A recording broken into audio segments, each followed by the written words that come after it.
Qu'est-ce que la résurrection a signifié pour Christ? Dans Romains 1,4, nous lisons ces mots, déclaré Fils de Dieu avec puissance par sa résurrection d'entre les morts. Par la résurrection, il a été prouvé qu'il est le Fils de Dieu. Lisons Éphésiens 1, 19 à 21, l'infinie grandeur de sa puissance, se manifestant avec efficacité par la vertu de sa force.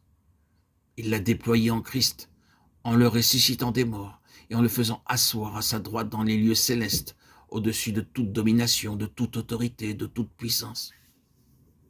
Regardons dans Romains 6, 9, 10, sachant que Christ ressuscité des morts ne meurt plus, la mort n'a plus de pouvoir sur lui, car il est mort, et c'est pour le péché qu'il est mort une fois pour toutes.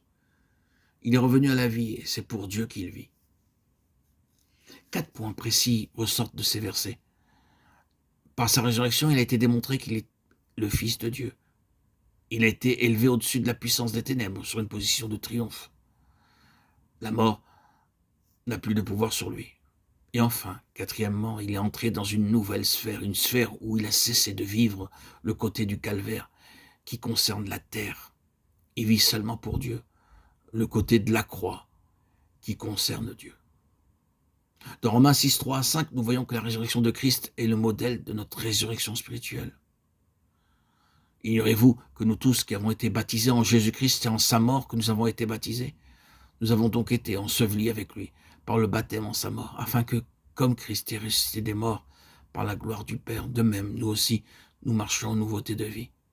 En effet, si nous sommes devenus une même plante avec lui par la conformité à sa mort, nous le serons aussi par la conformité à sa résurrection. Nous avons ici l'histoire entière. Comment allons-nous avoir part à la puissance de sa résurrection? Si nous devenons une même plante avec lui par la conformité à sa mort, ou en d'autres mots, si nous avons été amenés par le Saint-Esprit dans la connaissance vitale de sa croix.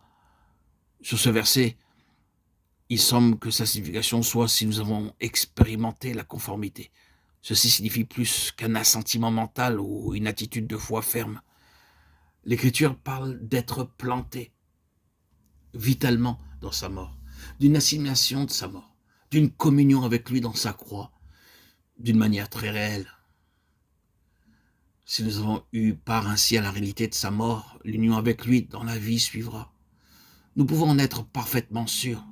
Nous avons à participer de sa vie aussi bien que de sa mort. Ce fait est répété dans Romains 6, 8. Or, si nous sommes morts avec Christ, nous croyons que nous vivrons aussi avec lui. En d'autres termes, la mort est un moyen d'arriver au but. Est-ce que nous savons nous abandonner à la puissance de sa résurrection pour notre vie quotidienne?